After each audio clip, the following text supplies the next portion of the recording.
Illuminated by the flames of the burning cruiser Jintsu, the famously aggressive Rear Admiral Walden Ainsworth's face cracks into a wry smile. The Japanese flagship is bound for the ocean floor, taking Admiral Isaki and nearly 500 men down with her. On the bridge of USS Honolulu, Ainsworth watches with delight as his radar shows the enemy transport destroyers fleeing in panic. Radar that the Japanese don't have. Radar that won him this battle. Or so he thinks. What the Japanese do have is some deadly new technology of their own, and the Battle of Kolombangara is only just beginning.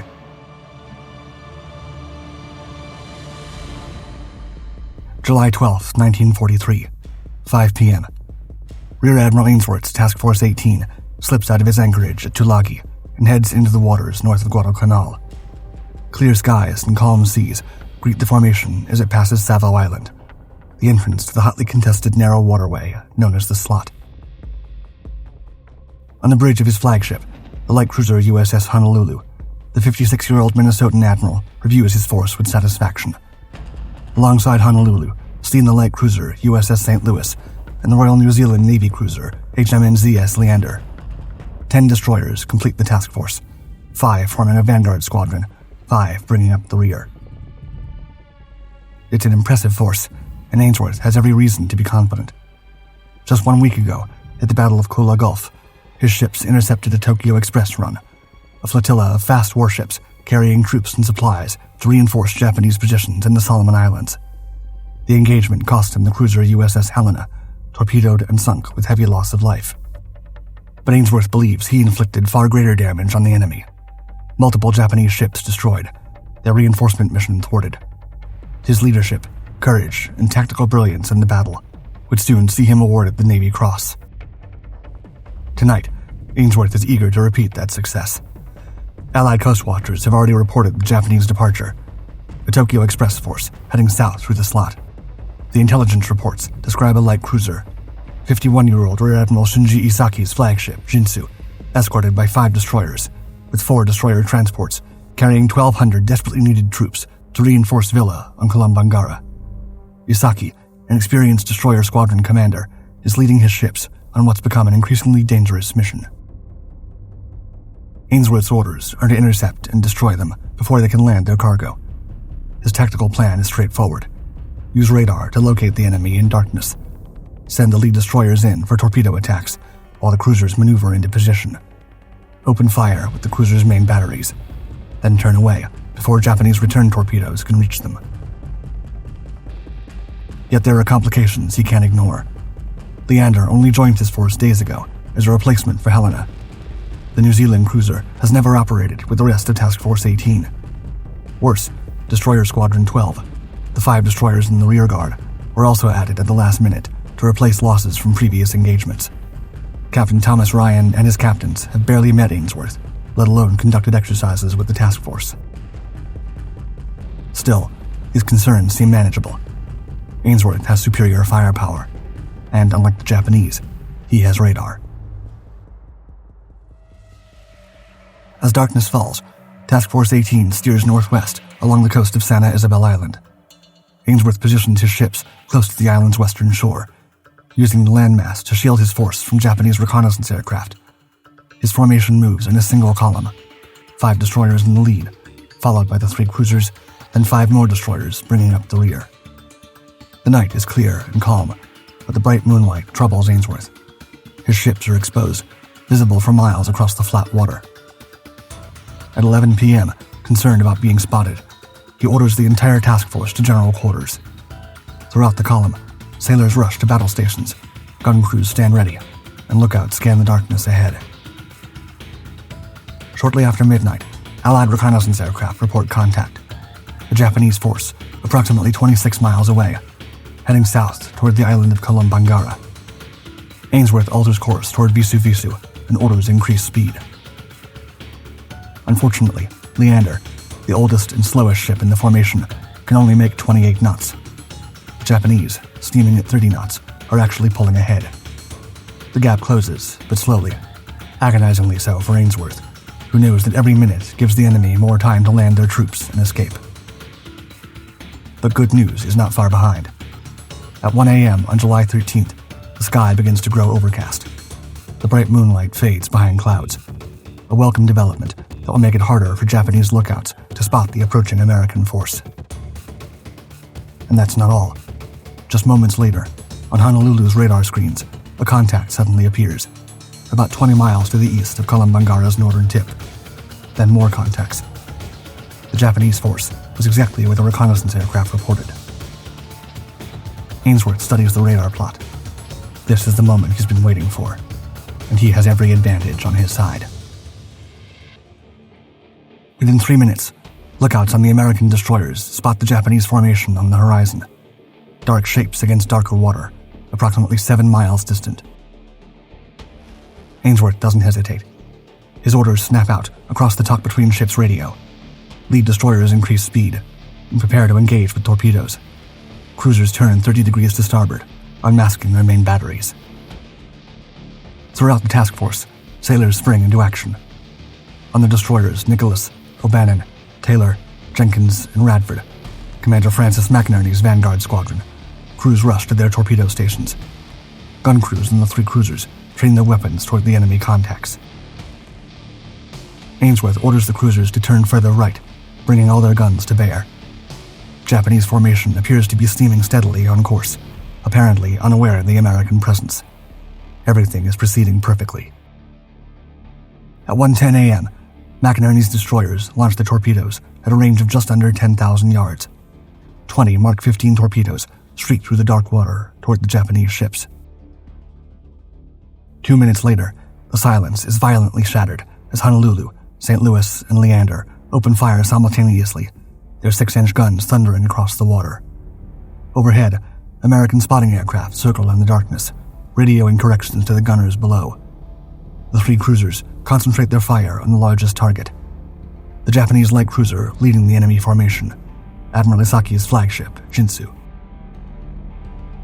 Suddenly, Jintsu does something inexplicable. A searchlight snaps on, illuminating itself against the black water. The beam sweeps across the Allied ships before fixing in place, making the Japanese vessel a perfect target. On Honolulu's bridge, there's a moment of confused silence. Why would any commander deliberately make his flagship a target? It defies every principle of night combat. Is it a malfunction? A desperate attempt to blind the American gunners? Or something else entirely? Whatever the reason, Ainsworth doesn't hesitate to exploit the mistake. Among his officers, the initial shock soon turns to smiles, as within moments, all Allied fire concentrates on the Illuminated ship. Shell after shell slams into the Jintsu's thin armor. The Japanese cruiser tries to fight back. Her guns flash in the darkness as she engages the American ships, but concentrated Allied fire tears her apart. Fires erupt along her length. Her bridge is hit. Her engine rooms flood. Her superstructure begins to disintegrate under the hammering. In less than 20 minutes, the 3 Allied cruisers fire 2,630 6-inch shells and 353 5-inch rounds, nearly all aimed at Jintsu. At 1:17 a.m., already crippled and burning, Jintsu is struck by an American torpedo. The explosion breaks her in 2. Pleased with the victory, Ainsworth orders a simultaneous turn to the south. It's a precautionary measure. Turn away to avoid any return torpedoes the Japanese destroyers might have launched. The order goes out via the tuck-between ships voice radio system. But on HMNZS Leander, the message never arrives. Earlier fire from Jintsu has severed the cruiser's main aerial cable, cutting her radio communications. Without the order, Leander continues on her original course, while the American cruisers begin their turn. Confusion spreads through the formation. Thick gunsmoke from nearly 3,000 shells obscures visibility. Ships loom suddenly out of the haze. Brian Breen, 16-year-old lookout stationed on the bridge, would recall, quote, "We ended up as tail end Charlie, having to take last-minute evasive action to avoid a collision with USS Honolulu, who belatedly was following orders to turn to port. The New Zealand cruiser swings wide, falling behind the American ships. At 1:22 a.m., as Leander straightens onto her new course, her crew feels the ship lurch beneath their feet. Chief Electrician Robert Harvey, stationed below decks, would later describe the moment, quote, "This almighty thump hit the ship, and it was just as though another ship had hit you right in the middle." But the thing that struck Leander amidships on her starboard side is no vessel. It's a Japanese Type 93 torpedo. Unbeknownst to the Allies, for the first time in the war, their enemy has been using radar detection technology. Thanks to these pioneering devices, designed to sense electromagnetic pulses emitted by Allied radar systems, the Japanese have been carefully tracking the positions of Ainsworth's ships since approximately 11 p.m., and were able to fire their torpedoes several minutes before the Allies. The radar that Ainsworth had trusted to give his task force the edge over the enemy had in fact done the complete opposite. The Longlance's 1,100-pound warhead detonates with devastating force. The explosion tears a hole 40 feet wide and 20 feet deep into Leander's hull. 28 men in the boiler room perish instantly. 7 crew members manning an anti-aircraft gun are blown overboard.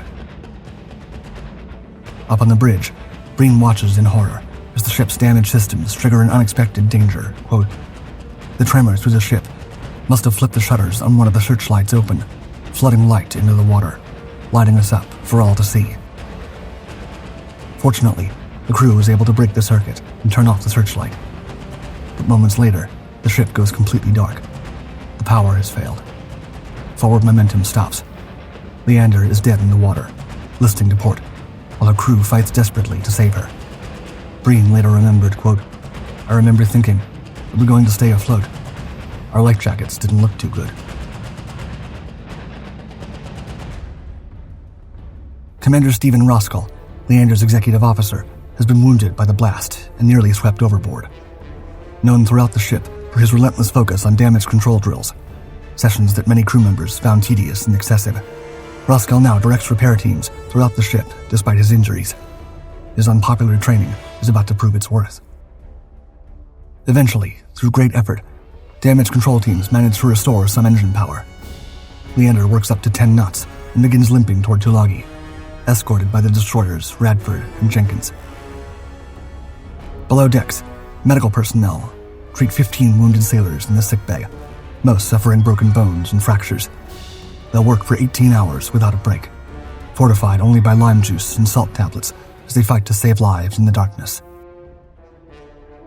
Meanwhile, from Honolulu's bridge, Ainsworth surveys the battle. The enemy flagship has been destroyed. His own flagship remains undamaged. Leander may have been hit, but she's making way under her own power. Now, his spotting aircraft are reporting multiple Japanese destroyers retreating, some to the west, others to the north. They appear to be fleeing the battle. Ainsworth has achieved exactly what he set out to do: intercepted the Tokyo Express and mauled it badly. By his estimate, he sunk at least 3 Japanese ships, possibly as many as 6, with the rest damaged and running for home. As far as he's concerned, the battle is won. He could simply declare victory and turn his force back to Tulagi, but he's sure he can catch the remaining Japanese vessels, and he's determined to finish the job. At 1:31 a.m., he orders 3 of his Vanguard destroyers, Nicholas, O'Bannon, and Taylor, to pursue the contacts to the west, while he will lead his remaining cruisers and destroyers on the hunt for the Japanese vessels fleeing to the northwest. Within minutes, Taylor, Nicholas, and O'Bannon encounter the 2 burning halves of Jintsu and finish her off with torpedoes. At 1:45 a.m., she finally slips beneath the waves, taking Rear Admiral Isaki and 482 men with her to the bottom. 21 survivors are eventually rescued by Japanese submarine I-180, while a handful are picked up by American vessels. Meanwhile, Ainsworth and the rest of the Allied ships continue their chase northwest. At 1:56 a.m., Honolulu's radar picks up a group of contacts bearing northwest at 23,000 yards. He isn't certain where his 3 detached destroyers are positioned. These radar contacts could be Nicholas, O'Bannon, and Taylor returning from their pursuit, or they could be Japanese. Minutes tick by as he attempts to determine the identity of the unknown vessels. At 2:05 a.m., he orders star shells fired to illuminate the contacts. Through his binoculars, Ainsworth watches as the star shells burst overhead, bathing the distant ships in harsh white light. He can now see exactly what they are: Japanese destroyers, clearly visible against the dark water. Ainsworth orders a 60-degree turn to port to unmask his guns and prepare to open fire. His remaining destroyers and cruisers begin maneuvering into position. But before the order can be fully executed, at 2:08 a.m., a massive explosion rocks St. Louis. Once again, the Japanese ship's radar detection system has given them the edge. All 4 destroyers were able to reload their torpedo tubes in just 18 minutes, a remarkable feat of seamanship accomplished at high speed in total darkness. And now, a Type 93 has struck the American cruiser's bow, flooding forward compartments and bringing the cruiser to a near halt. Damage control teams rush forward as the vessel takes on water. 3 minutes later, at 2:11 a.m., Honolulu shudders as a torpedo slams into her bow.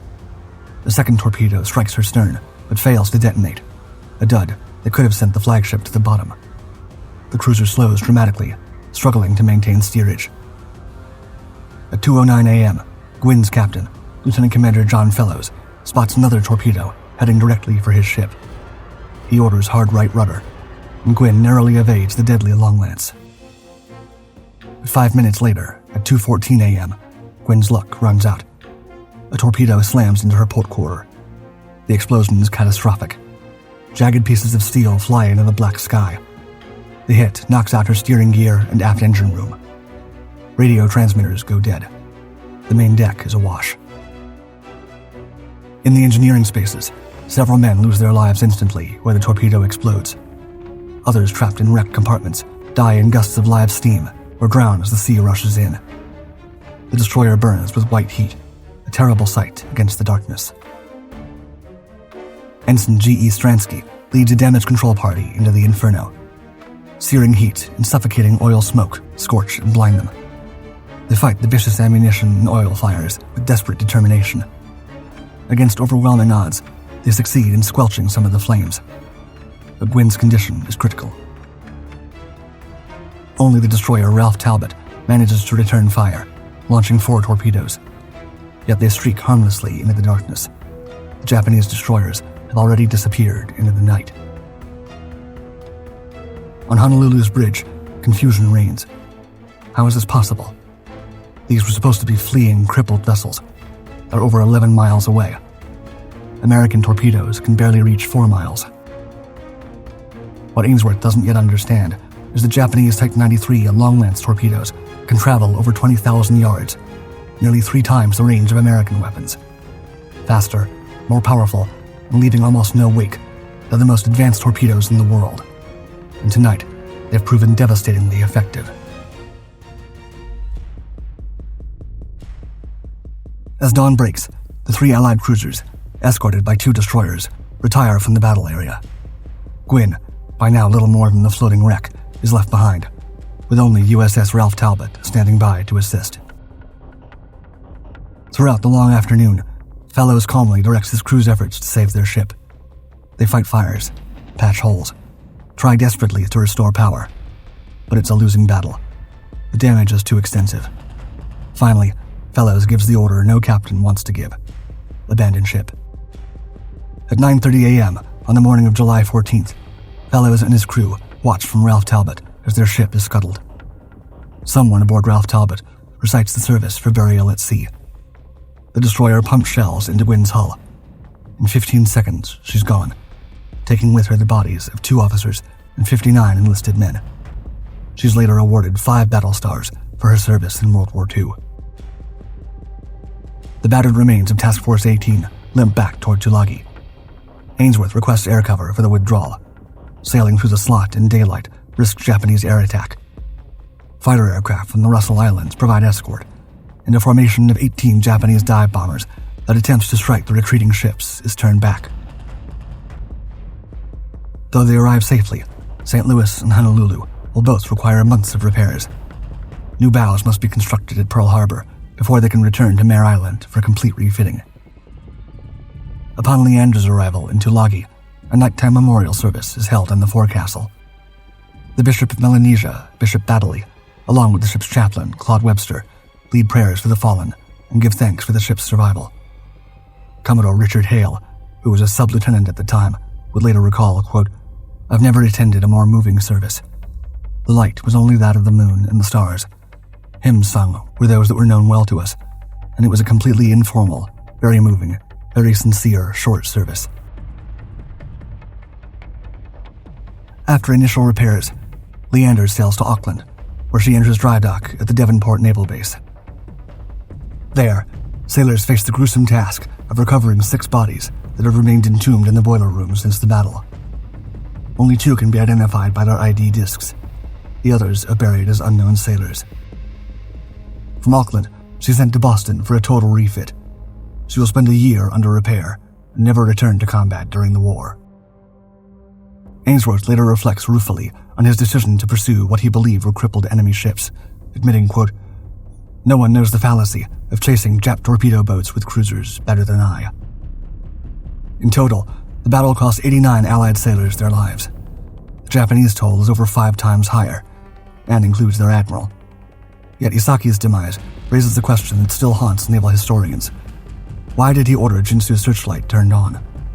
Some suggest it was an accident, battle damage triggering the light. Others believe it was a desperate attempt to illuminate American ships for more accurate gunnery. But the most compelling theory points to something far more calculated. By making Jintsu the focus of overwhelming American firepower, Isaki may have executed a deliberate sacrifice. While every Allied gun concentrated on his burning flagship, Captain Shimai's 4 destroyers escaped into the darkness, reloaded their torpedo tubes in just 18 minutes, and returned to deliver the devastating second attack that crippled 3 more Allied ships.